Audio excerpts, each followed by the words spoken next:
Brought to you by GTA, your island, your network. Gruesome images, body camera footage, plus the chilling 911 recording. Oh my God, he shot me. Just part of the mounds of evidence presented in court this past month during ex-cop Mark Torre Jr.'s murder trial. Bert Piolo's death, done recklessly, was preventable. Evidence again outlined this week. There's no need for motive. None of the definitions require us to prove motive. Why would you need motive when you're reckless? Why would you need motive when you self-induced your intoxication, when you voluntarily drank?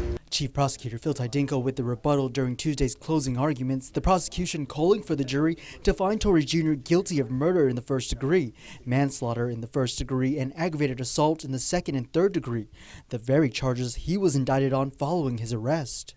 You're extremely drunk, you're extremely angry, your mood is going back and forth between happy, angry,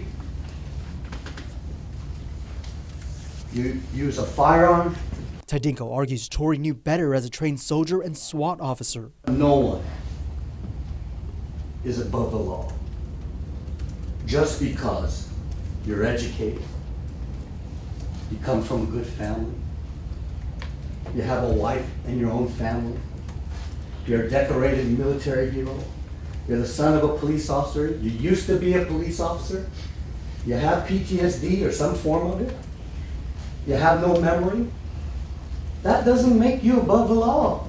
The rush to judgment by the prosecution and the police in this case is just one other reason why you must acquit. Defense attorney Jay Arreola ended Monday with his closing arguments. He contends Torre was only trying to stop Piolo from taking his own life. It's simply not a crime to try to stop a person from committing suicide. The defense also claims Piolo was depressed and suicidal, in part due to issues with his marriage and his apparent extramarital affair.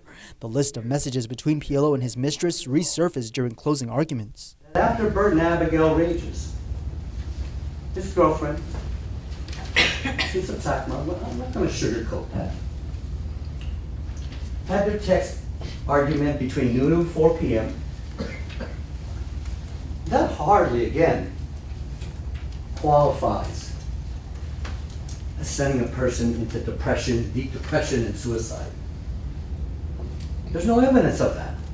There's no medical evidence, there's no clinical evidence, just guesswork. It's an outrageous and disrespectful story to put the blame on the defendant. I mean, on the victim. It's not blaming just the victim.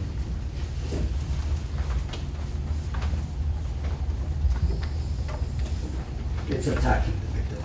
The prosecution also calling out the defense's argument that Torre suffered from an alcohol-induced blackout. Could it be convenient to have alcohol-induced blackout when, oh crap, I'm in trouble? All the police are at my house. My gun killed. I killed Bert. That could be going through his head. Torre claims he could only remember drinking at the beach bar in Tumon that night before suddenly hearing the gun go off in front of his Jigo home. He testified that he would phase in and out of consciousness. Meantime, attorney Arreola filed a motion to sequester the jury, meaning they will have to remain at the courthouse until they reach a verdict. He contends local media coverage of the case leaves too great a risk that could influence the jury's decision. However, Judge Michael Berdalio denied the motion. And after 17 days of trial, you are about to go into the jury room and begin your deliberation. Now jurors will select a foreman to present whatever verdict they unanimously come to. All evidence and witness testimony will also be made available. Whatever they decide, that's anyone's guess, no doubt. Their decision will determine Torre Jr.'s fate. Reporting for Guam's News Network, I'm Nick Delgado. Brought to you by GTA, your island, your network.